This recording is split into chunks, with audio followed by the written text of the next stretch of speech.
welcome back to the best division in football with your boys Awthentik and The Beard. It is opening day, man. We waited months for this day, man. We're finally here Thursday. We got a big game tonight, man. For me, what looks like what should have been the Super Bowl matchup for the last season for 2021 with the Bills and the Rams, man. This is going to be an excellent way to open up opening day. Can't wait to get started here, man. We had a little bit of audio technical difficulties backstage, man. Y'all, I can't even explain to y'all how difficult it is trying to get professional audio to go through to the internet. It is wild. But without further ado, man, let me bring in one half of the best television show not on TV. My brother, your brother from another, my man, The Beard, one time in the building. How you living, fam? Everything all right over there? Well, it is now. Thankfully, my co-host is a magician of an engineer and troubleshooting genius. We were able to kind of get through that tough little spot, but no, it's good. I'm excited. I'm like legitimately like almost like Christmas. You know what I'm saying? So, oh yeah, first day of school vibes, right? I put together some little mini bets. We got fantasy going tonight. I got some DraftKings lineups already ready. I got some overs and unders. So like I'm all geared up. I'm ready to rock. I'm ready to roll, man. It's crazy. And then, like to think that this Sunday it's like a whole nother like level of football again. And it's the anticipation this year, I think, is crazy too, because like we talked about this on Tuesday. Everything is on paper right now. So it's like when I was getting ready for these games, I'm like, what am I? I mean, I don't know. I mean, it's last year, it's preseason, it's a lot of so it's like a lot of projections, a lot of what ifs, and we know how I feel about ifs over here on Awthentik and The Beard. Yeah, I mean, the one thing I will say, though, is that it makes the preparation for the show a little bit more lax. I do kind of like that portion of it because you got to be digging into these stats after week one and digging into these nuggets. And we already know today we got the roadmaps ready for y'all. We got two major roadmaps, one for the Washington Commanders. I'm going to give you my best The Beard impersonation with my roadmap for my New York Giants. Y'all know what it is, man. Oh, hold up. Let me show y'all this vintage fire my man just got me. Shout out to the homie Cernock who blessed me with this one time. Y'all know. What y'all know about that? Y'all know about that? Y'all know about that OG New York Giants gear? Shout out Phil Simms, Joe Morris, Mark Bavaro one time out here, man, making it happen. So normally, y'all know how we do, man. We normally start the show off with some salutes. We want to just salute everybody in the chat today, man. Y'all know what it is, man. Giants Nation is in the building. I'm sure Commander Nation is in the building today too, man, for the first week of the 2022 football season. We're going to get right into it, man. We'll try to shout out people as we go along. We only got about a good hour and 10 minutes to try to jam-pack 5 games into this show. I got a lot I want to get off my chest about the New York Giants matchup against the Tennessee Titans, and I'm sure the Beard's got a pretty decent roadmap here on the navigation schedule. We're probably looking at a good 15, 20-minute trip. So I say we get right into it. Beard, I know we talked about this backstage a little bit, right? But I want to ask you right here in front of everybody straight up. Should we start with the Washington game, or do you want to get one of these quick buffer NFC games out the way real quick, 2 minutes, get warmed up, and then go to your Washington Commanders? Let's go ahead and just let's go Washington. Let's just start it off with a bang. Right off the bat. We're going to start it off with a bang. I definitely like that, man. This is an interesting matchup because the Jaguars have definitely upgraded that squad, man. So let me just get a couple things ready here on my end.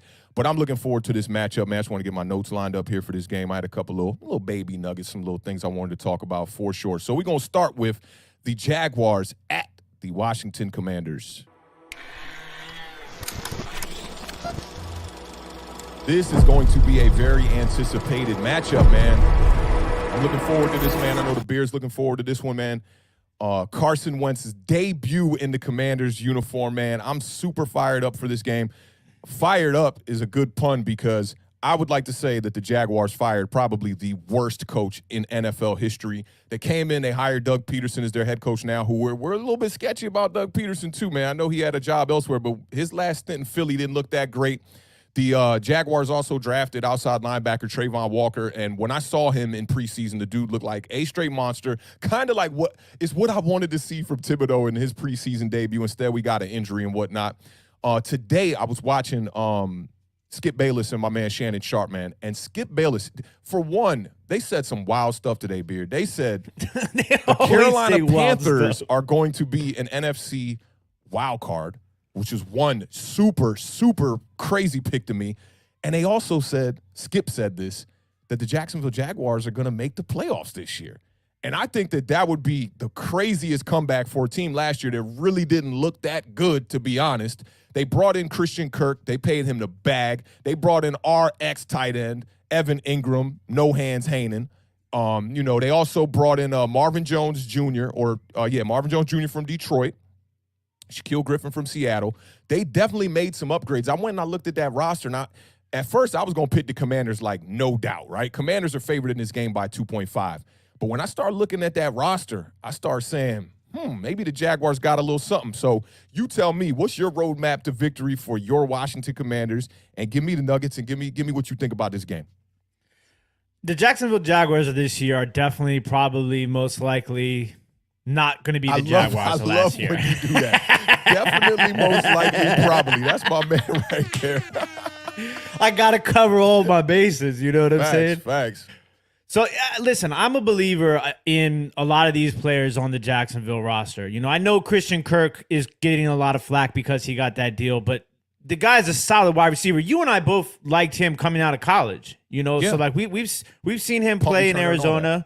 Yeah, and he can do some things. And James Robinson put together a solid year last year, and a follow-up campaign from his rookie year when he was undrafted.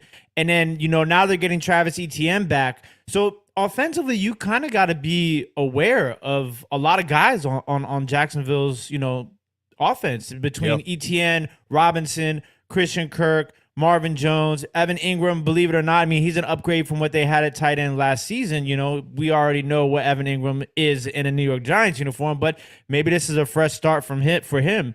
But Jacksonville is still, in some sort of the way, still Jacksonville, okay? Facts. Jacksonville has lost 17 straight road games. I thought you were going to say something crazy about opening day, but damn, 17 straight road games. You know what? Yo, I wish you really wouldn't have said that. Did you just jinx it? Is the streak going to come to an end on Sunday? Well, it would make sense against Washington, right? Right? It really would. But not only have they lost 17 straight road games, they have lost 16 straight games against NFC opponents. Ooh, the last team that they beat, that was the NFC team. You want to know who that was? Last team that the Jaguars beat in the NFC. I'll go Giants. Where's the sound effect? I should be doing the ding, ding, ding, ding, ding, ding, ding, ding. There you go. You are correct. The last NFC team that the Jacksonville Jaguars beat was the New York Giants, and I want to say that was 2018. See, I just know you too well, bro. Like, you looked in the camera and you were like, you know what team it was? I was like, now I do. The one thing about Jacksonville, there's two things that are intangibles here that you have to look at, and that's Doug Peterson. He knows Carson Wentz, okay? He knows Carson Wentz. Yeah, we know about the last time that the Jacksonville Jaguars faced Carson Wentz. It was pretty ugly. And then that's the other one. The Jacksonville Jaguars played Carson Wentz twice last year. In those two games, Carson Wentz only threw for a combined 365 yards, 1 touchdown, 1 interception, and took 7 sacks. Oof. Yeah, that's tough. In two games. In 2 games, which, we know 7 sacks. You get sacked 3 times in a game, 4 times in a game. It's not a whole bunch, but it does show some consistency that they're getting to the quarterback. And it was 6 times in one game and 1 time in the other game. The 6 times was in the last game? The last game, yeah. That makes sense. So, that makes sense. But at the same time, the way I look at it is from a competitive nature. Carson Wentz, that's the last thing he remembers when he was playing meaningful football was that game. Yeah. So, like, he has to have some sort of, chip on his shoulder as well. So this that's is a bit definitely of a revenge game for him, if you ask me. This is the get 100%. Back right here. Shout out to my man Ash Money one time, and I see the homie Nate in the chat too, man. That's what's good. But there are a couple of injuries that I'm keeping my eye on. Obviously, for the Washington Commanders, there's going to be Cameron Curl. It's looking like he's probably not going to play. Logan Thomas probably not going to play. So you're looking at Bates probably going to be the tight end. Yeah. There's a chance that both of those guys play, but as of right now, I'm going into this game looking as if neither one of those guys are going to be playing. Cameron Curl is strong safety. Mm-hmm. Safety, yeah. Yeah, and he's surprised, man. He did well last year. Yeah, he's somebody that we definitely need back there. And defensively for Jacksonville, you got to look at, you already talked about Trayvon Walker. That them Georgia boys, they coming into this league, they're hungry, they're ready to play. So he's definitely someone that we got to keep our. Yeah, they're not like coming from some small school. Like that Georgia defense was legit. So Trayvon Walker and then Josh Allen. You'll always have to keep your eye on Josh Allen. Facts. So those are the two people that I'm kind of looking at on Jacksonville defensively. I think they have some secondary issues that we can attack for sure, as far as the players that they have playing in the secondary, the depth in the secondary. But the roadmap is about as simple as it gets. Because, like I said when we started this show, I thought it was going to be a four-word roadmap.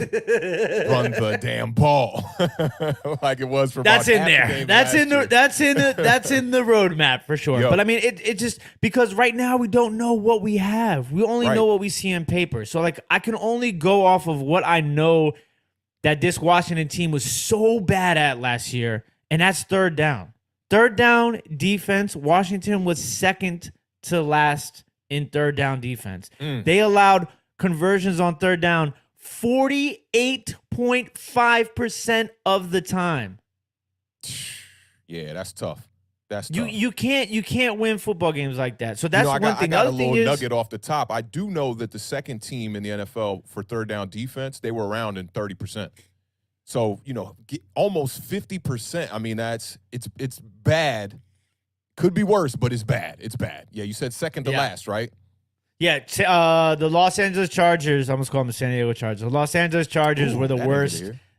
They were the worst. The third down defense, and that's my defense in fantasy, so that's not really a good look. But they've made big improvements on that defense. But Washington, not so much. We kind of pretty much had the same sort of situation. But then third down offensively, we were around the middle of the pack last year and about 15th ranked. We converted 38.8% of the time. So the big thing is not necessarily just converting on third down, but getting chunks of yards on first and second down. You want to be in third and threes. You want to be in third and fours. You don't want to be third and sevens, third and eights, third and nines. Third and 12. So I think I'm a New York Giants fan. Third and 14, third and 18. You get a holding penalty on second down after a loss of 5 on first down. Things is looking really ugly. Yeah, so we definitely need to be quick out the gates, not just necessarily in the beginning of the game, but in the beginning of drives, the beginning of possessions, getting those nice plays on first and second down. And 0 turnovers. We cannot afford to turn the ball over. You're going to see a lot of sloppy play week 1. That's just facts. So we're going to see a lot of sloppy play and, but turning the ball over and playing sloppy are two different things. So 0 turnovers, third down defense, third down offense, and obviously running the ball. We have to run for at least 100 yards. Control the clock, 100 yards as a team. 0 turnovers, and obviously we got to protect Carson Wentz. I talked about the 6 sacks the last time he played Jacksonville Jaguars when he was the Colts quarterback. I have a little bit of questions about our offensive line as of right now, but as long as we can protect the ball, do well on third down, and on defense, not give up those third down conversions, play in and play out, because already in the preseason, the teams we were playing, they were converting on third down throughout the preseason, every single team. Didn't matter if it was first string, second string, third string, fourth string. They were converting third downs. Yeah, so that's where I'm at as far as the roadmap. Preseason is something that you don't want to overreact to, but when it's a reoccurring problem and it's something that you're coming into the season with and it was lingering, then it starts to become an issue. Kind of reminds me of the Antonio Gibson fumble. It's like we weren't really thinking about him fumbling too crazy entering the year, but then when you get into the preseason game and you fumble, even though it's preseason, we're starting to look at you a little bit sideways. Yeah, definitely want to give a big shout out to everybody in the chat. Big shout out to ENA. We got time for the $4.99 super chat. Says, what up, fellas? Glad y'all back, and I decided to grab a vintage Knicks jersey, but Xavier is next up. Keep up the good work, fellas. I like that. Yeah, vintage. That's I love me some good vintage gear. You know what I'm saying? Oh, yeah. Big shout out to Word for the $19.99 Halloween super chat. Says, miss y'all. We miss you guys. We miss you guys too. Definitely miss y'all too. We appreciate everybody being here today, as always. Shout out to Word, man. We've been active chatting it up on Instagram a little bit too, man. So shout out to him, man. I like what they're doing over there with his movement. So let's keep this pushing here a little bit, man. I got a couple little questions I wanted to present to the chat and to you, obviously. Let me just scroll up here a little bit. Let's start right here, man. So we know Wentz debut game with the Washington Commanders. I feel like this is a little bit easier to say Washington Commanders than it was last year to say Washington football team coming from the Redskins. I'm kind of having an easier time with Commanders. But we know that Wentz is, this is his debut here, man. He's got some weapons at the wide receiver position. We're going to see Jahan Dotson, I'm sure, in this game. Terry McLaurin, obviously. No Logan Thomas. That's going to hurt. But some of these young boys definitely going to have to step up. But this is my first question for you, and I want to move these around just a little bit. I had them in the wrong order.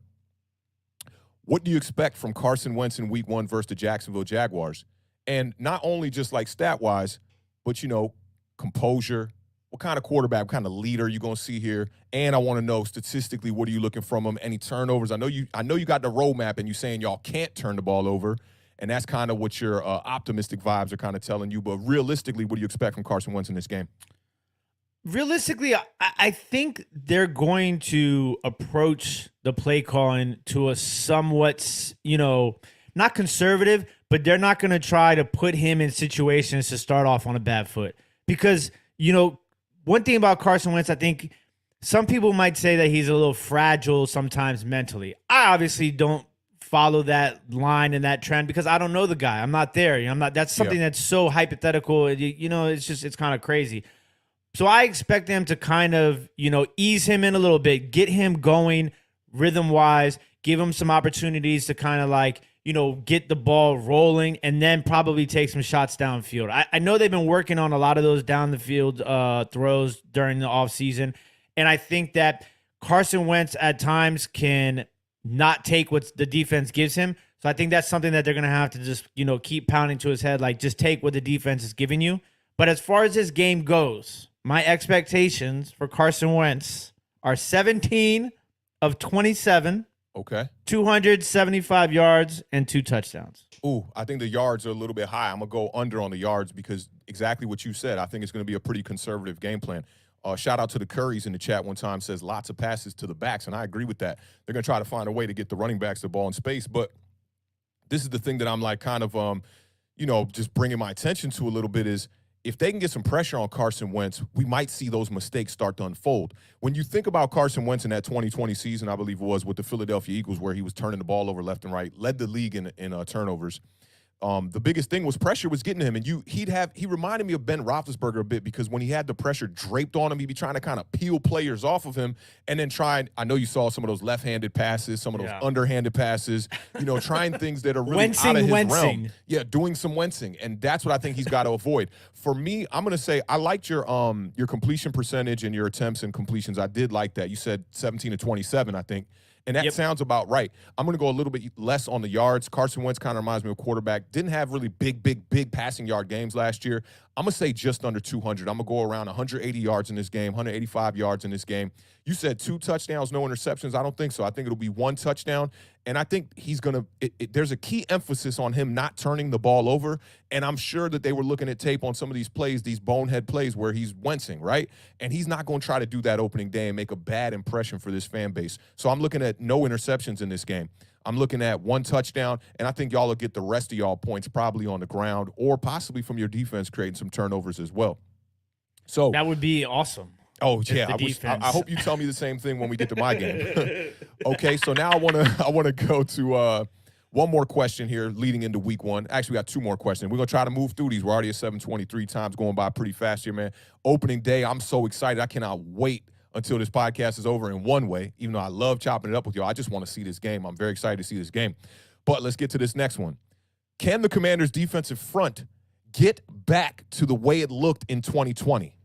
Chat, y'all let me know what y'all think about this, too. I don't know if y'all remember. That defensive front was the reason why the Washington, at the time, football team, their secondary was ranked first in passing defense throughout the whole entire year up until the last week. And then they ended up finishing the year with the number 2 pass defense in the NFL. They were getting crazy pressure. I believe Montez Sweat had 7 sacks that season, and I think Chase Young might have had 7 as well. So you're looking at 2 people up front that are getting to the quarterback fast.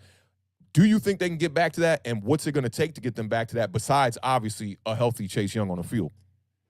That's the big thing is we need Chase Young to get healthy, and, he'll be back at some point this season, probably around week 6 or so, hopefully. Once he comes back, it's still going to take some time for him to get back to where he was his rookie season. but I think it's going to also allow him some time to kind of, study what he was doing incorrectly last season and the beginning of last season. So it really is going to come down to who's going to step up in his absence. Because you basically have James Smith, Williams, and Shaka Toney who are going to be, rotating and replacing Chase Young. I forgot about Shaka Toney. Yeah. Then you got Jonathan Allen, Daron Payne. As long as Jonathan Allen's probably going to take up some double teams, so Daron Payne has to take advantage of those double teams that Jonathan Allen is commanding. But I think the big name here is Montez Sweat. I feel like Montez Sweat is somebody that nobody really talks about, and definitely deserves more notoriety and more flowers, basically. Because you're 100% right, man. Because look, let me tell you one thing. When I was looking for pictures of Montez Sweat for the graphics for this exact question, he barely even has pictures on the internet. But this guy, I mean, he could possibly be a better pass rusher than Chase Young when it's all said and done. Yeah, I mean, he's played 42 games. In 42 games, he has 21 sacks. 21 sacks in 42 games. He's got 7 forced fumbles, 23 tackles for loss, 46 quarterback hits. So he's getting to the quarterback at least once a game. And sometimes all it takes is getting to the quarterback once a game that is creating a turnover one way or another, whether it's by a fumble, a pass deflection, an interception, turnover on downs. Getting to the quarterback is super important. That's why I tell people all the time, like, the sacks are important, yes, but the sacks don't always tell the whole story. So I think, if Montez Sweat can get to the quarterback, those sacks, force some more fumbles. I mean, that's in 42 games, 46 quarterback hits, 21 sacks. I mean, that shows a little bit of consistency. It shows a lot of consistency. Can he take it to the next level now? He's going to be the guy. And then obviously, Jamin Davis not having to play the middle linebacker. They've moved him to the outside linebacker. Cole Holcomb's now playing middle linebacker. So is that going to allow Jamin Davis to, exploit his athletic abilities more so than he was last year? Those are some of the question marks, but I think it's up to Montez Sweat. Can they get back to the way they looked in 2020?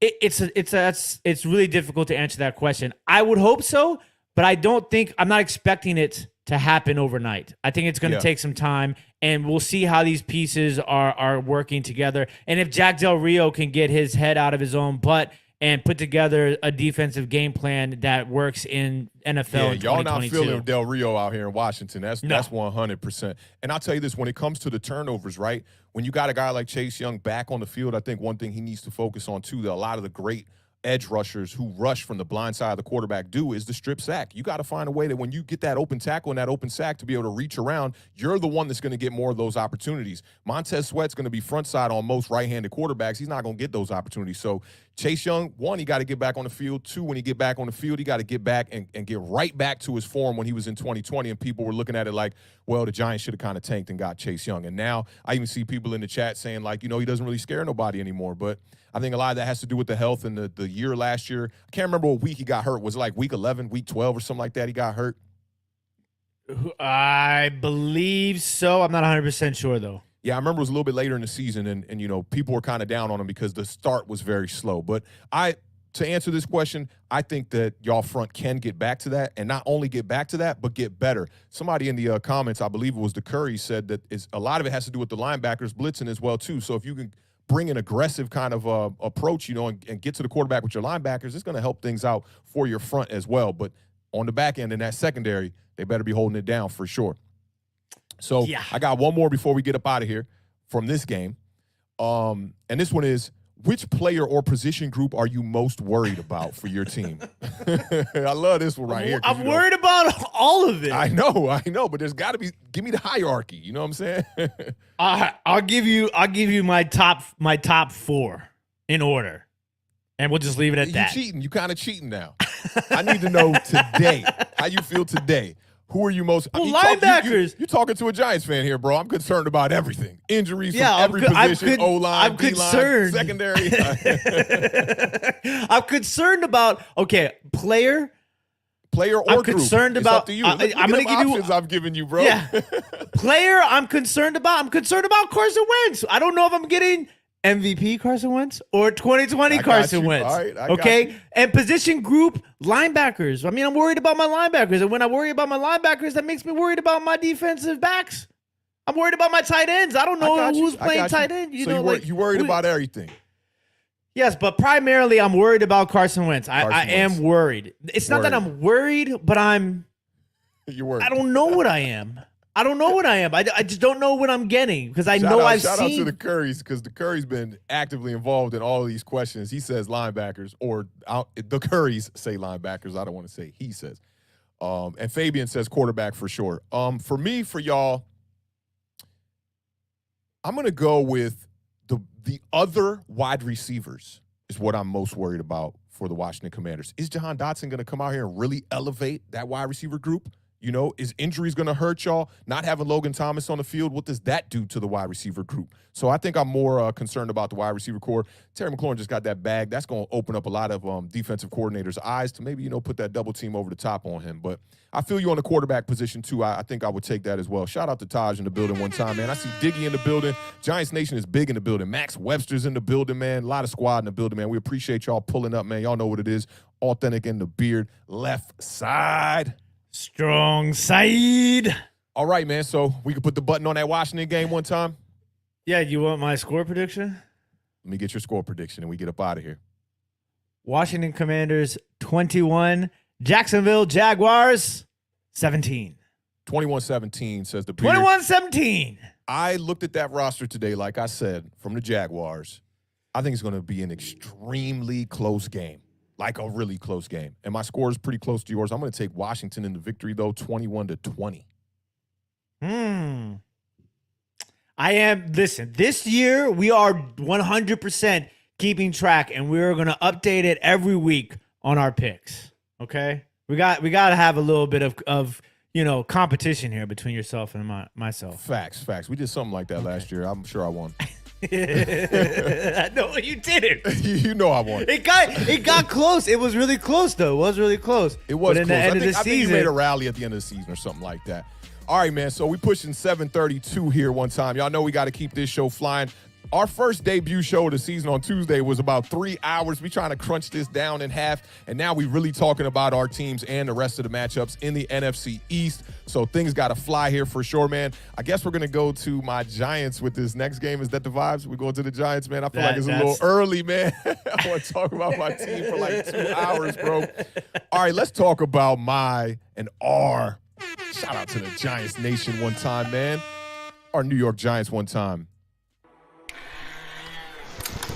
Giants are going to be taking on the Tennessee Titans in a road matchup, man, where the Tennessee Titans have definitely been balling at home, bro. They started off the year, opened up the year last year with a loss at home to the Arizona Cardinals, which that gives me a little bit of faith that they weren't on the right track early in the year. I'm hoping that might happen this year. But then they went on to go 7-1 for the rest of the year at home. Shout out to my man, Entertainer, man. He dropped a video today matching up with the Tennessee Titans in New York. Sorry, my girl was upstairs laughing so loud. She was like, But Entertainer did a video, and he dropped a bunch of nuggets, man. I pulled a bunch of nuggets from Entertainer's video, man. So shout out to Entertainer, man. Giants Nation, definitely in the building. I think it's going to be a very, very interesting matchup. This one for me, I know we got our worries about the offense. It's going to start with the defense for me, man. Right off the bat, this defense, and I think that Thibodeau's not going to be playing in this game. So Depp is going to have to stand up and do some things here, come into this game and next man up, play some great defensive football. But we got to force turnovers right off the bat. If the Giants want to win this game, they need at least one turnover in this game. I'm looking for Xavier McKinney or somebody when we do force them to pass the ball, maybe on some longer third down, something like that. Maybe Xavier McKinney or somebody in that secondary like Adoree Jackson could come up with an interception. And speaking of Adoree Jackson, this is a revenge game for Adoree Jackson here. He's going back to Tennessee for the first time, I believe, as a New York Giant. And we know that things didn't go too well for him over there. They released him right before the 2021 season. Strangely enough, after they had gave him the fifth-year option, which is, you don't hear that a lot. You know, a player signing the fifth-year option and then being released right after that. But for me, this definitely going to start with that defense. We got to get some pressure on the quarterback. I'm going to need my man Wink Martindale to do what he does in this game. Set the pace for the season. Y'all know I'm not that high on the New York Giants this season. I'm pretty low on the Giants. I'm thinking maybe like somewhere between 6 and 8 wins, maybe 5 and 8 wins. as we speak on it today, but I'm looking for them to set the pace and prove me wrong, okay? Because I'm sick of like making these predictions early on in the year now. We're in season 4 of Awthentik and The Beard. I'm picking my Giants every year to be pretty decent, and it really ain't gone that way. We talking about 4 wins last year, 6 wins the year before that, 5 before that. The Giants have been the worst team in the NFL in the past 5 years. So I want to set the pace. Wink, do what you do. Blitz, blitz, blitz. And especially run blitz. A lot of people thinking about Wink Martindale, and they're thinking about blitzing, on passing downs. But I want to run blitz and be able to fill these gaps and put some pressure on Derrick Henry. Who knows? You catch him in the backfield and we get some penetration in the backfield, you might be able to cause a running back like him to possibly fumble, and that's another way that we can get a turnover on the board. Now, Ryan Tannehill, he was sacked last year, the second most of his career. Ryan Tannehill pretty much had a down year if you think about it from last year. He was sacked 47 times last year. For a guy who's considered to be a traditional kind of pocket passer, he's got the ability to run a little bit. Before a traditional pocket passer like himself, you don't expect him to get sacked 47 times. The year before that, he had the lowest amount of sacks of his career. He was somewhere in the middle 20s. Now, offensively, we know we got to get the pressure on Ryan Tannehill with the defense. Offensively, we got to get the ball to our playmakers. I think that's number one. Show me what Wan'Dale Robinson can do right off the bat. If we got a healthy Sterling Shepard out here, get him involved early in this game. We saw what Sterling Shepard did in the first couple of weeks. Last season, he was Daniel Jones' #1 target before he ended up, messing up the Achilles and whatnot and being knocked out for the season. He was having one of his better years. So I'm looking for Sterling Shepard. If he's going to be in this game, they said he's supposed to dress. He was at practice, limited, I might add, but he should be able to get in here and do some things. To me, Sterling Shepard is the rhythm. Everybody else is going to be the dynamite for this offense. I need Kadarius Toney. Y'all saw the stat prediction. If you missed it, go back, check it out. We got 2 videos talking about the stat prediction. One is focused strictly on Kadarius Toney. The other is focused on other positions. Check that out. I got Kadarius Toney being the #1 wide receiver for the New York Giants when the year ends. Let's set the pace early. Let's set it early. Get this guy those bubble screens, those quick hitch routes, quick slants. Get him the ball in open space. Let the kid make the plays that we know he's capable of making. And first and foremost, my man needs to stay healthy. So do what you got to do. Don't over-rep Kadarius Toney. We got a lot of wide receivers out here. Shout out to my man Cop Pizzle. He released a video today calling out a bunch of Giants content creators, which I'm not for normally, but I think he made a good point today about people being really down on Darius Slayton for taking the pay cut.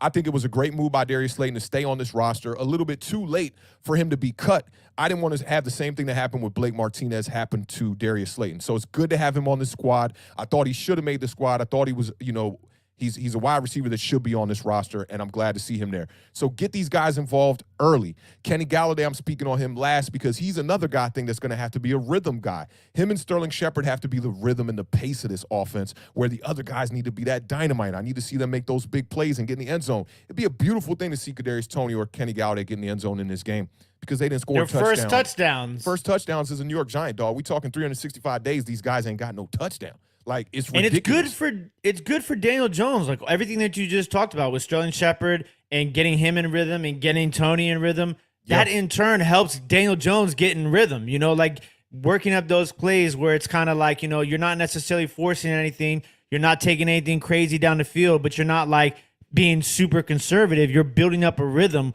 for your quarterback and for your receivers, which is super, super smart. Yeah, I definitely agree with you on that. And a lot of this is going to fall on the shoulders of Brian Dable. I want them to commit to the run in this game offensively, right? But I have a feeling that the Titans are going to be able to stop the run a little bit here because the Titans had the #2 ranked rush defense in the NFL last season. So they're no slouch when it comes to stopping the run. We know that Saquon Barkley is on the what are people calling this on Twitter? What are they calling it? They're calling it the something tour, revenge tour. That's what they're calling it. The Saquon Barkley revenge tour. We know he's on the revenge tour and whatnot, but I'm looking for him to have a slower start, especially against a good run defense like the Titans. So when I'm speaking on Brian Dable here, commit to the run. Let them know that we're going to continue to run the ball, whether or not we're gaining big chunks or not. And then if that's not working, I want to see how he's going to utilize Saquon Barkley in the passing game. Make sure Saquon Barkley's a part of those weapons that I feel like is the dynamite for this offense. So make sure that you find a way to get that guy the ball in space. Saquon Barkley, you can run some screens with him. If I don't see a couple screens, man, because you remember the first couple weeks last year, I'm asking Jason Garrett, bro, where are the screens, man? Like, screens are very effective plays in the NFL, especially when you can get the secondary kind of push back a little bit and getting these people up front on the defensive line to pin their ears back trying to come after the quarterback. You throw that little screen right over their head, you're going to get big chunks from Saquon Barkley. So I do want to see them commit to the run. Play action will kill if we can commit to the run as well and start to see some success with Saquon Barkley on the ground. Secondly, take some shots in this game. Daniel Jones, this is one of your last 17 games as a New York Giant unless you go absolutely crazy. Start today or start on Sunday. Go crazy with this. Take some shots. Don't be afraid to throw the ball to Kenny Galladay if you get that one-on-one coverage. How do you think Joe Burrow and Jamar Chase were able to excel so much last year outside of the chemistry that they had coming from college? Man, anytime Burrow saw one-on-one to Jamar Chase, he throwing the fade route up. Every time. They made their money with the fade route last year. Do the same thing with Kenny Galladay. We know Kenny Galladay is not a receiver who's going to get a lot of separation. So just go out there if you see the one-on-one, throw the ball up to him. Now, let me get back to the Titans just a little bit here. 2 new wide receivers replacing A.J. Brown and Julio Jones last year. I know Julio Jones didn't do too much with the Titans last year. He wasn't a big splash, but we know A.J. Brown was their number 1 guy. He was banged up a little bit, but he still put up some decent numbers. We looked this up just the other day, just under 1,000 yards. He was somewhere in the high 800 range or something like that, but it's going to be very difficult to fill those shoes. Now, they brought in Robert Woods, who I think is a above serviceable wide receiver. He can make some plays, but we know he's coming off that big knee injury. Coming off injury. You know, literally the day that Odell Beckham signed with them, he blew out his knee in practice. So he's coming off a big injury. That's going to be tough. Probably going to lose, a step or two, at least for this year until he can get back right. Now, we know that they drafted one of my favorite draft picks out of the draft, Treylon Burks out of Arkansas, who I think he's a great talent. His tape looks amazing. He can pretty much do it all, but is he going to start the season off on a high note early and keep that pace going? We will never really know. We don't know what these rookie wide receivers, I love when I say that because it just reminds me of you every time. We don't know what these rookie wide receivers are going to do. Now, I talked about Tannehill struggling a little bit, right? Even with his struggles, they still managed to finish first place in the AFC last year, which is just ridiculous because, imagine if he wasn't struggling, right?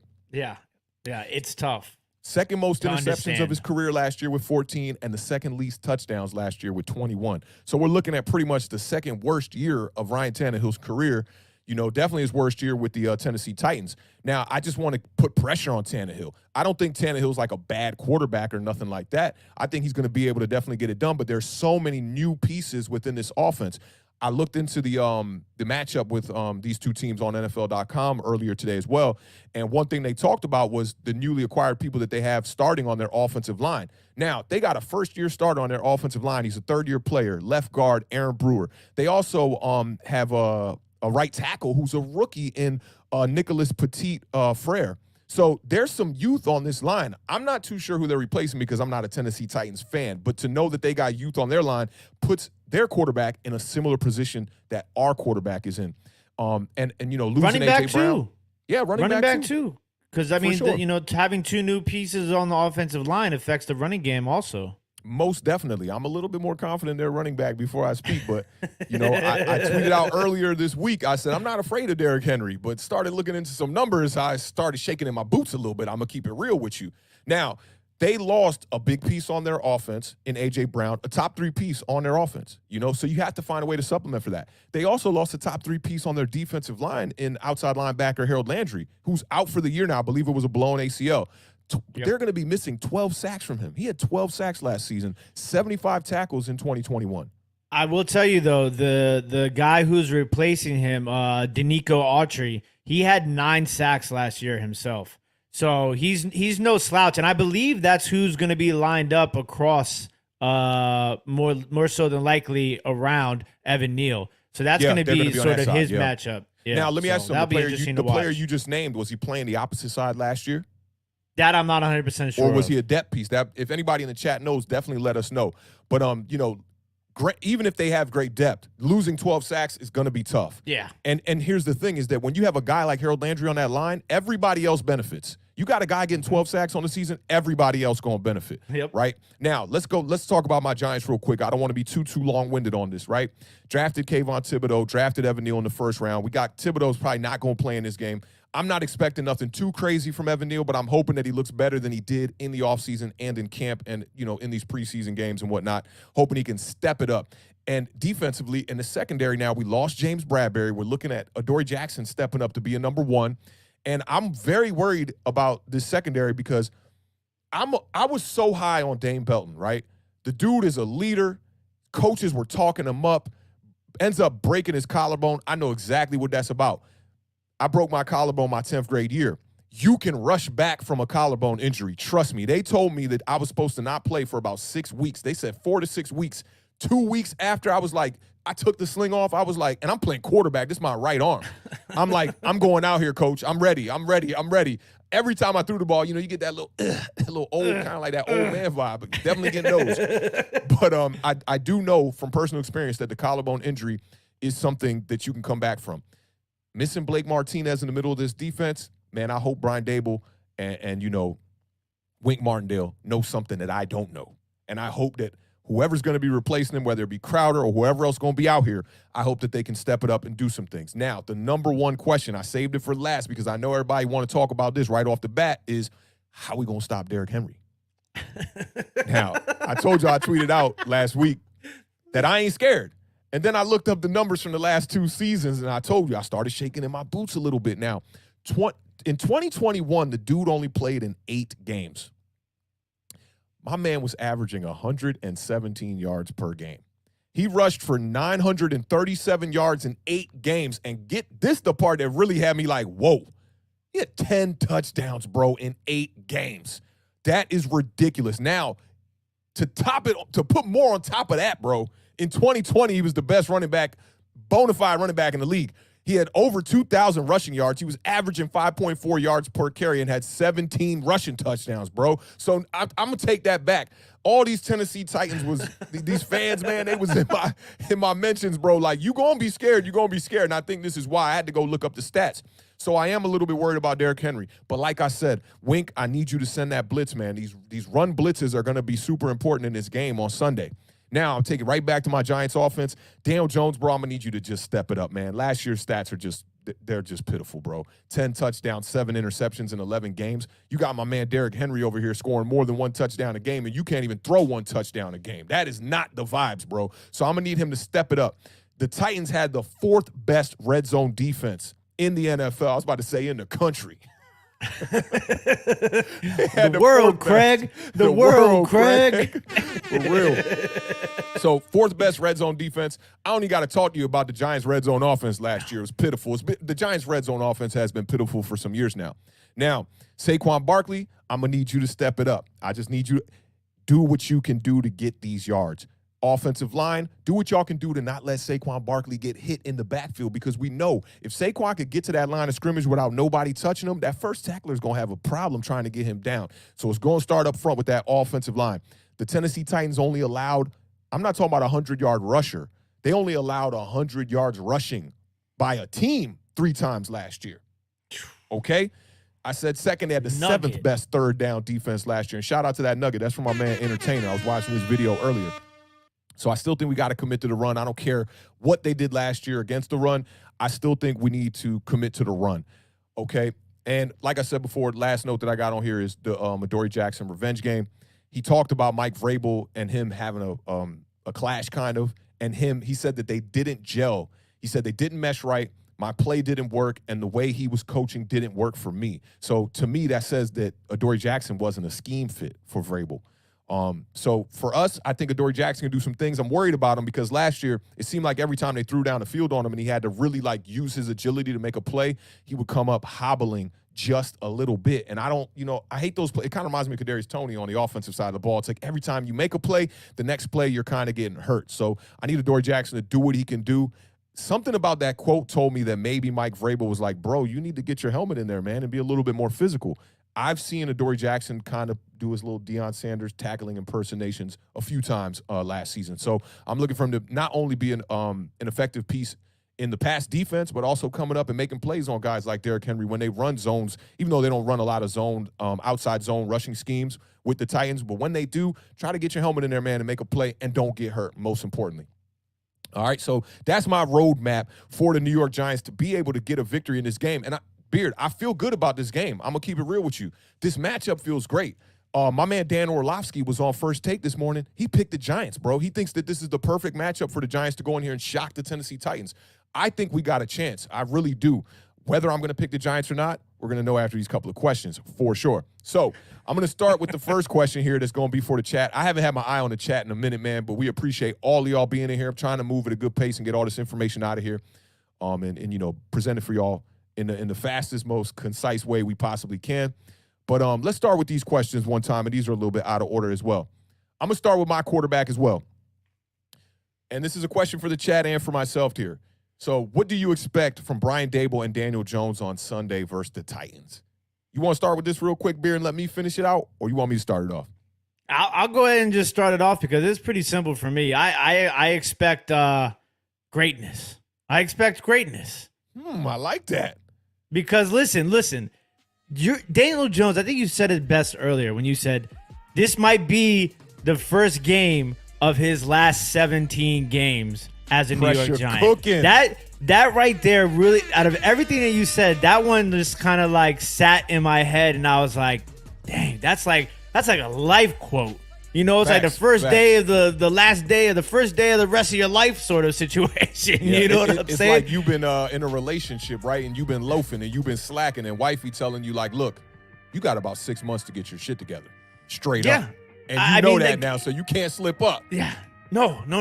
So what I expect is I expect different. How about that? That makes that's like greatness was something a little that reach. works. I ain't going front. Yeah. I wanted to use that as a way to. Oh, we'll get you back in here. I already know that little error you got. You just got to reset it one time. Once you get back, we'll bring you back in the mix. So I'll go ahead and answer this question here, man. So what do I expect from Brian Daboll and Daniel Jones on Sunday versus the Titans? This offense should look a lot more electric. It should look – we should be stretching the field a lot more, I feel like. And I'm really hoping that Brian Daboll, like, has some sneaky plays in the cut, kind of like the green playbook from my homie from The Water Boy. You remember when he stole the playbook? Yes. That playbook had some heat in it. That's why homie was trying to steal that playbook. I hope Brian Daboll got some Water Boy-like heat that he going to unleash on the Titans week 1. Some stuff that we didn't even see in preseason or in any of these mini camps or any of the stuff that happened preseason. Like, I'm hoping that Brian Daboll has some stuff in the cut. And I'm looking to see a rejuvenated Saquon Barkley because of the scheme. I hope Brian Daboll has figured out where to put Saquon Barkley in the best positions to make him score, you know, big touchdowns and be the back that he was in 2018, man. We're talking about a guy that had 92 or 91 catches in his rookie season. A lot of that had to do with my man Eli Manning making the signal calls at the line. But at the same time, I need Brian Daboll to be an extension of Daniel Jones on the sideline and get these players in right position. I'm expecting a big game here. I'm not expecting this Daniel Jones we saw against the Raiders last year or anything like that. I'm looking for a good, like, 200 yards in this game, maybe like a good 2 touchdowns in the passing game, because we know the Tennessee Titans are going to stack the box, man. They're going to try to stop Saquon, and they're going to try to force Daniel Jones to beat them. I want them to do that early in this game, and I want Daniel Jones to beat them early in this game with a big play. Take a shot early. Brian Daboll, I hope you got some stuff dialed up, because all Giants fans, we're sick and tired of losing these games, man. We really, really, really need to get back into that winning column. And my homie Stan, he was telling me on Twitter, and I think you jumped into this conversation too, the Giants have only won like 2 home openers since the beginning of last decade. That is not Crazy. a good look. So they got to find a way, man. We cannot fall to like 0-2 again. We know what that does to this team. And I feel like 0-2, we're going to lose the confidence in our quarterback, and the quarterback's going to lose the confidence in himself. He knows he's going to have to win games if he wants to remain a New York Giant. So that's how I'm feeling about that. But go ahead. It's crazy to me because I'm just, you know, so much of last year and the previous years, like, all we heard about was, you know, Jason Garrett and the play calling and this and that. Yep. So, like, I think it's almost like, you know, I guess because of how things have happened over the last couple of years, it's kind of hard to get excited. But if I was a Giants fan, I would be super excited because I finally maybe am going to see like a modern looking offense. Possibly. And I think that's possibly. And I think that's something that I'm kind of expecting. That's why before my camera did my camera thing, my camera Wentzed, you know, but after, but what I was going to say is like, I expect to see something different. And I think that's going to be exciting and important for this Giants offense and to get it done early too. So you're not like in the hole. That up. I'm really glad you brought that up, because I think that's an important emphasis for this offense to get it going. And what you said about Jason Garrett is really important, too, because I've been saying this for a while now, too, especially in the offseason. We're going to find out how bad Jason Garrett was very early in this season. I give it about 4 or 5 weeks, and you're going to know if we got an offense and a personnel problem or if we really had a coaching problem, because you see that Daniel Jones did limit the turnovers in the 2 seasons with Jason Garrett, but he seemed like he was just gun shy and he couldn't pull the trigger. He just couldn't get the ball in the end zone, and his red zone play was just horrific, So I hope so. I'm hoping that Brian Daboll can get him on track. And like I said, I want him to be an extension of Daniel Jones from the sidelines. Now, who will have more of an impact on Sunday, Saquon Barkley or Derrick Henry? I'm going to be very short-winded on this. Y'all might think this is crazy. I'm going Saquon Barkley. I'm going Saquon Barkley for the simple fact of this. Derrick Henry, I think he's going to need to get his feet wet in this offense. When we last saw him in the playoffs, they tried to bring him back and make him the workhorse. I was a big fan of Deontay Foreman. I think he was a big reason why they were so high ranked in the AFC in the first place. And then they kind of just abandoned him in the playoffs. And you got Derrick Henry now going for 20 carries in a game. I know he's your workhorse, but he just came back from a big foot injury, 60 yards on 20 carries.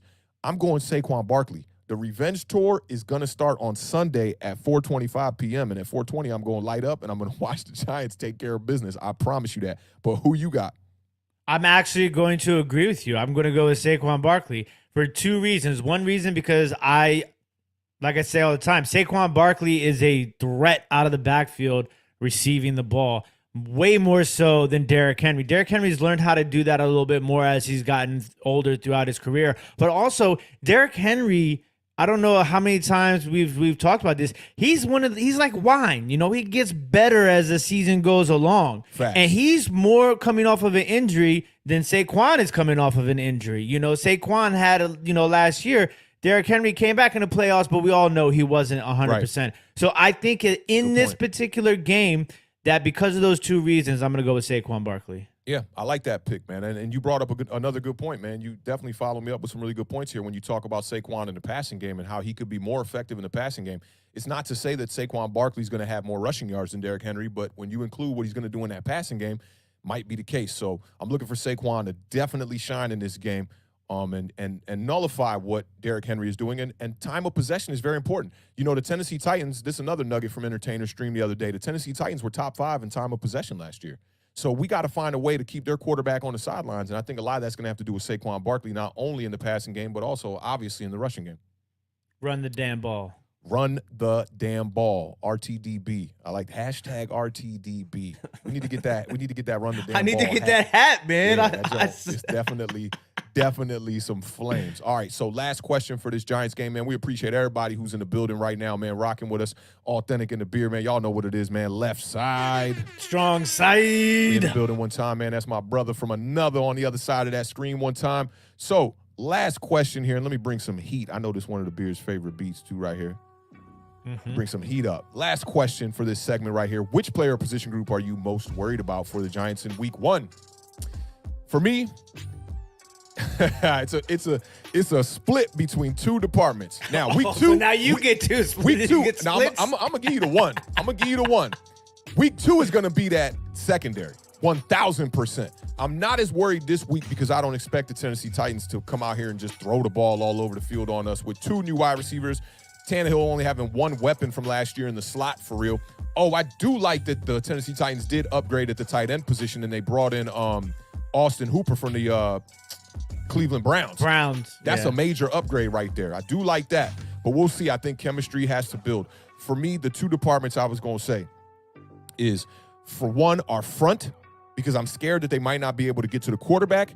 And 2 is the offensive line. But I'm going to take the offensive line first. I know everybody's super hype about Evan Neal. People are already like, the Giants' offensive line is better than it was last year. Well, let me tell you something. They got to go out here and play the games, man. They got to go out here and play the games, Jack. That's definitely what's got to happen for them to be able to prove that they're better than the offensive line was last year. I go back and I can even look back at the 2019 season where they thought that offensive line was better, but Daniel Jones got sacked way more times in 2019 than he did in 2020 or 2021. So for me, it's that offensive line. I told you I was kind of split on it, but I'm going to go with that offensive line, number 1, and then I'm going to go with the opposite side of the ball in the trenches with that defensive line as number 2. For my player is going to be Daniel Jones, and my position group is going to be quarterback. Okay, So I like how you taking both. I like the player and the group. Hey, I'm worried. If it's a player, I'm worried about Daniel Jones. I'm going to keep it funky. And Kadarius Toney, man, I talked about this in the stat prediction video. We cannot afford to lose Kadarius Toney to injury, and I'm worried about him as far as the health goes more than anybody. If he goes down in this wide receiver room to try to rely on Galladay and be banged up at the wide receiver position again, I know what's going to happen. It's going to be Groundhog's Day all over again for the quarterback position. Oh, his wide receivers was hurt. Oh, the offensive line wasn't blocking for him, and da-da-da-da-da-da-da. I don't want to hear that, okay? I want accountability, as my man Mike Swan would say. I want accountability from every position. So for me, it's the offensive line. I don't care if there's a lot of youth on there, a lot of new players, thrusted into this position. The Giants really don't even know what we're doing right now at the guard position. They're saying it's a battle at the right guard position. So we'll see what happens with that, but I'm very concerned about that. I'm going to let you go first on the score prediction, and then I'm going to follow you up with my Giants score versus the Tennessee Titans. I do want to say real quick, Stephen Arce, tight end too. That's a good point too. To see what the Giants have at tight end this season, especially in this first game, is going to be interesting. So I just wanted to point that out. Yeah, Daniel Bellinger. This was tough for me. What's the other kid's name? I forget the other. Myrick is going to be coming out there because Seals Jones didn't pan out. I was talking all that good stuff about him in the offseason. I remember. But I want to pick the Giants. I do, because I think I'm not as high on Tennessee and Indianapolis this season as I think more people are. And I feel like that these are the sort of games that the NFC East is going to need to win if they're going to fall in line with my prediction of everybody having a winning record. But I can't pick it until I see it, and I haven't seen it yet. So I'm going to go Tennessee 21, New York Giants 17. 21-17 Tennessee, huh? Okay, I like that, and I like your theory behind that as well. You know me, I'm all about, the proof is in the pudding, and I definitely want to see it first, but I see an opportunity here to maybe make a pick that I won't be able to make for the rest of the season if the Giants, fail. So, and I like the matchup. I think it's going to be a really close game.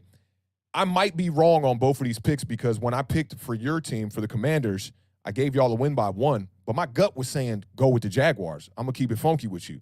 But I just don't see the Jaguars increasing, being that good week 1 coming out of what they did last season, which was horrific. I'm picking my Giants to win this game. Brian Daboll was brought in to make this offense click. Make the offense click, bro. Let me see it. Show and prove, man. Sunday, you're going to have time to do that at 4:25. I'm picking the Giants, and I'm picking them with a decent score here. I'm going to go 26-17 New York Giants. Y'all know what it is. Go. Giants Nation is in the building, man. That's greatness. If that happens like that, can you imagine? They're going to be lit. They're going to be all across extremely the board. Lit. And I think we go into Carolina, or Carolina's coming to New York for week 2, I believe. So that we'd be set up, man, prime position. I know a lot of people are higher on the Carolina Panthers this year with Baker Mayfield at quarterback, but that would be great to be 1-0 going into your home opener, man, and you got Baker Mayfield coming to town. I think that would be amazing. So yeah, that would be really cool. All right, we're gonna see. We definitely gonna see. All right, man. So we're gonna take a quick commercial break, and when we come back, we will talk about the other 2 matchups in the NFC East real quickly. We got about a good 17 minutes, and then we'll get to the Rams and Bills game, which they said Odell Beckham is sitting in the stands right now. So I don't know if is Odell Beckham going to be a Bill? Is he going to be a Ram? We don't know. You got that commercial queued up for me? Yes, sir. All right, y'all. We'll be back in a jiffy. For me,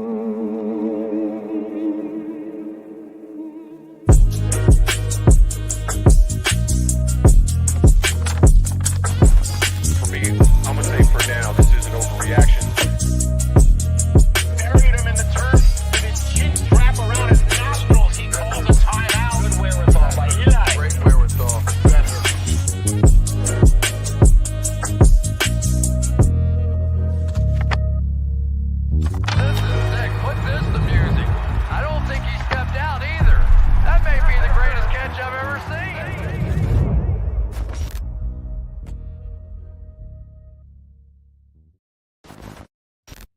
Make sure y'all check me out, man. Mondays, we doing the Giant Overreaction. I chopped it up with Entertainer, actually, a couple days ago. He's supposed to be the first guest on the Giant Overreaction. So make sure y'all check us out, man. We take media clips, sometimes clips from Twitter, and we do a response to those with an over or under, whether or not that take was a overreaction or if it wasn't. It's a really fun show, man. Most Giants fans definitely dig that vibe. So check us out Mondays. It's the time kind of fluctuates on that one between noon and about 3 p.m. Eastern Standard Time. So make sure y'all check us out, man.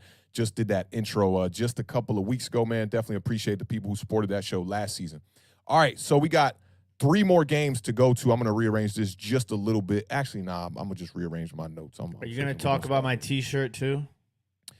Oh, your Manscaped T-shirt. We should take care of that. We definitely should take care of that. All right, let me get this. We definitely got to do our sponsor read, man. Shout out to Manscaped, who sponsors Awthentik and The Beard, man. That's an amazing good look, man, for us. And I'm digging their products. We talked about this on our last live that we did on Tuesday, man. That's really not my kind of thing. Oh, you said it's super small? It's really nice. I think you just a super extra large as far as you out of shape and you ain't been in the gym. The back of it though is pretty cool too. Oh, I like that. That's looking fresh. You picked your size, bro. That large fit me nice and snuggy, but I got that slender frame. You saw me at the wedding, man. My suit, it should thank me.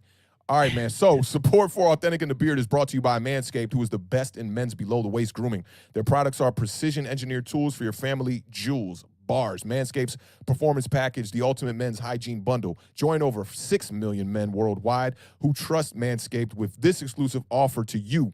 20% off and free worldwide shipping with the code AATB at manscaped.com. Get 20% off and free shipping worldwide with the code AATB at manscaped.com. One more time, that's 20% off with the free shipping included at manscaped.com. The code is AATB. Somebody in the chat, hold us down for the hearing impaired that maybe aren't hearing me, checking this out later on, you know what I'm saying, with some closed caption vibes. Put that AATB in the chat one time, and we're going to have that pinned comment as well. And unlock your confidence and always use the right tools for the job with Manscaped. Now let's get into this Eagles at Lions matchup. Man, shout out to the graphics department one time, man. Y'all been killing it. Ain't they been killing it, man?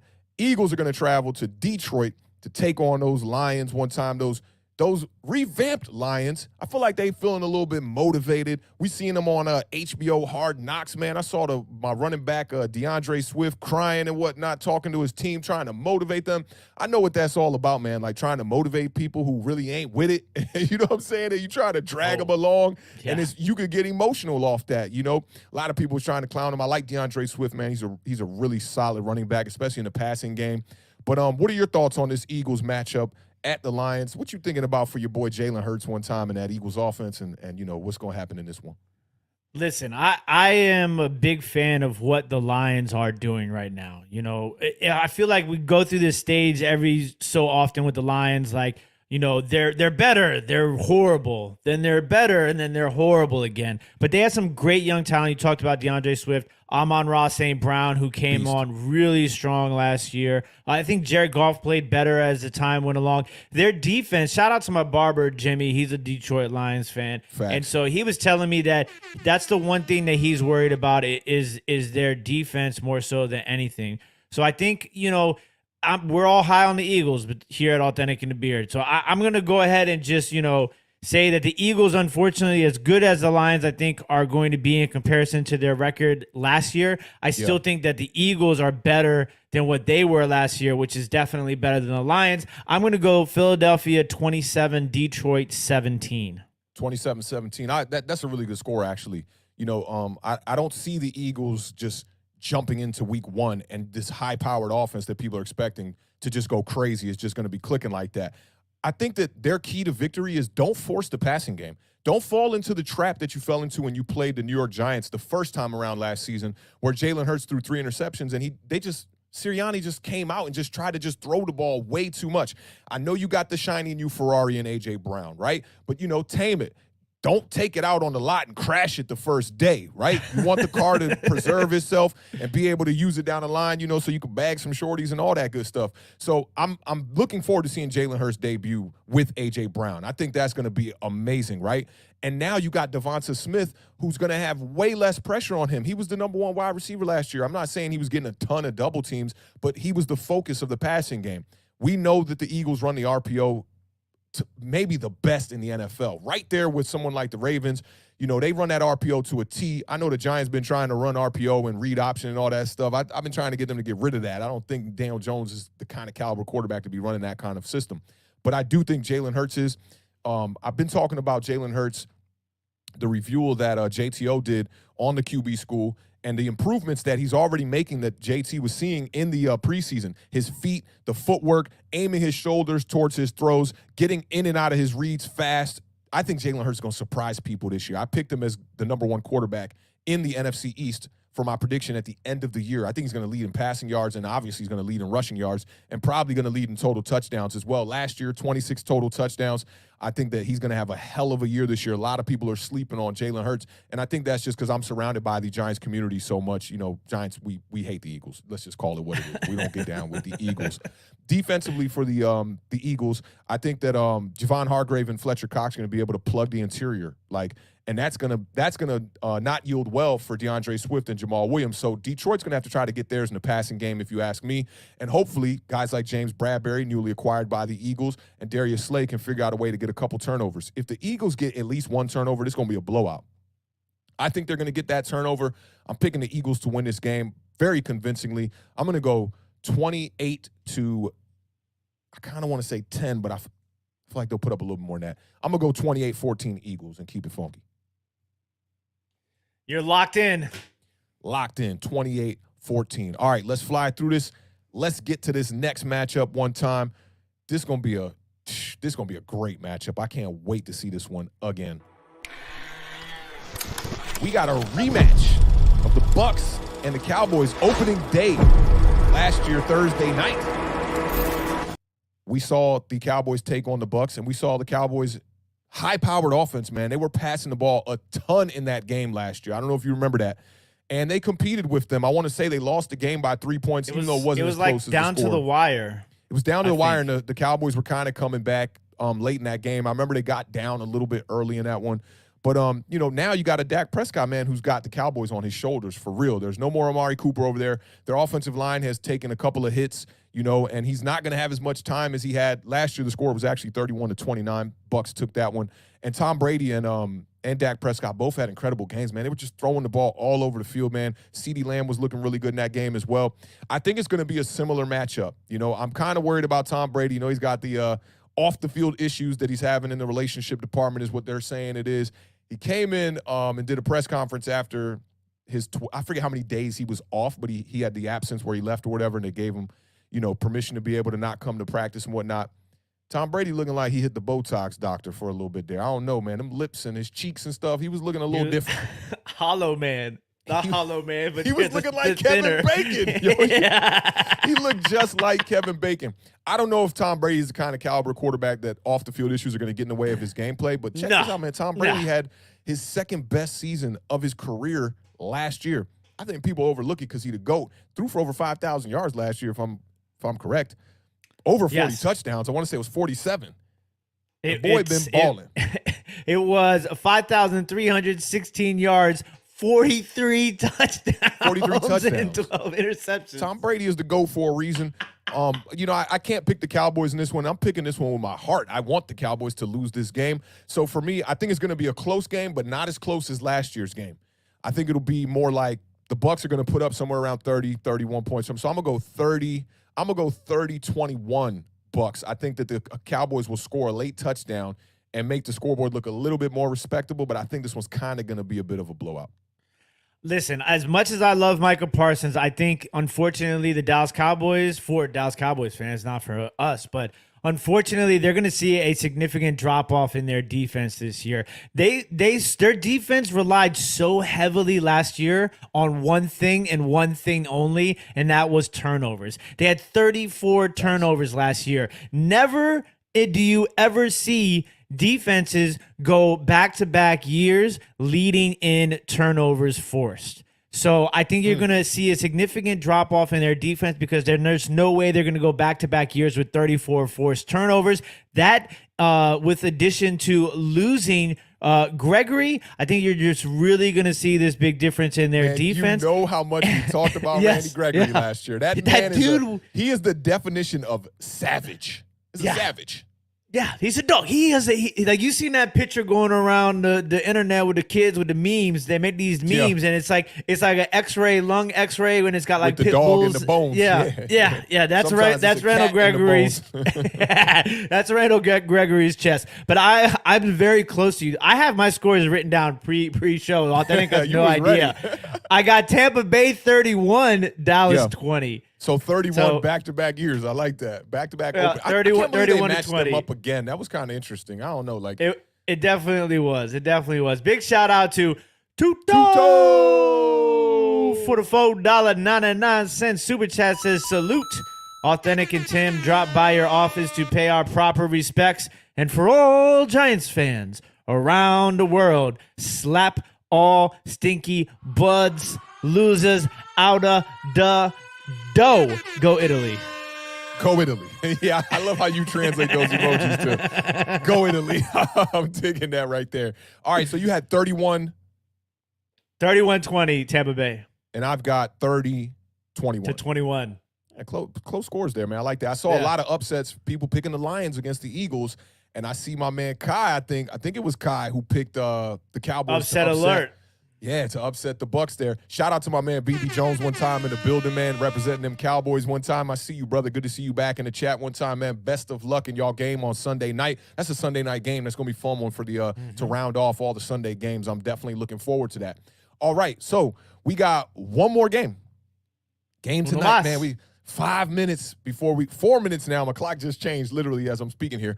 4 minutes before kickoff between those Buffalo Bills and those lost Super Bowl champions, Los Angeles Rams. Shout out my man Odell Beckham. Got himself a ring sitting in the stands tonight. All right, let's go over this game one time. Yo, and these intros are epic. Look at this shot right here. Look at this next shot. Man, boy, we HD over here, man. Shout out to the graphics department one time for blessing us, man. Y'all know what it is. The graphics department is the Beard and myself, man. We come together to cook up these graphics and present this as best as we possibly can.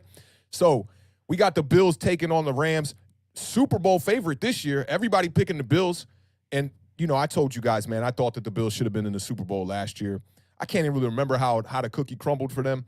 But the fact that the Bengals got to the Super Bowl and the Bills didn't, KC, that's how it crumbled for them because Patrick Mahomes with 15 seconds left drove his team down the field and won the game.